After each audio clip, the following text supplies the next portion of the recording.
While scary looking, these demodex mites are in fact commonly found all over our skin and hair. Up to 20% of the human population develop a skin condition known as rosacea because of immune dysregulation and the presence of these mites. Usually appearing in adults over 20, rosacea often starts out as sensitive skin and acne-like bumps on the cheeks, nose, chin, or forehead that comes and goes.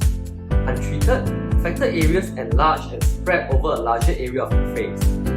Once it has taken over a sufficiently large area of the face, people may mistake the affected areas as their normal skin type.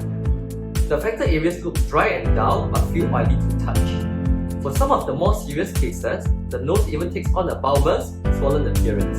Because these symptoms resemble acne and sensitive skin, plus the fact that rosacea cannot be detected through lab tests, it's often mistakenly diagnosed, even by experts.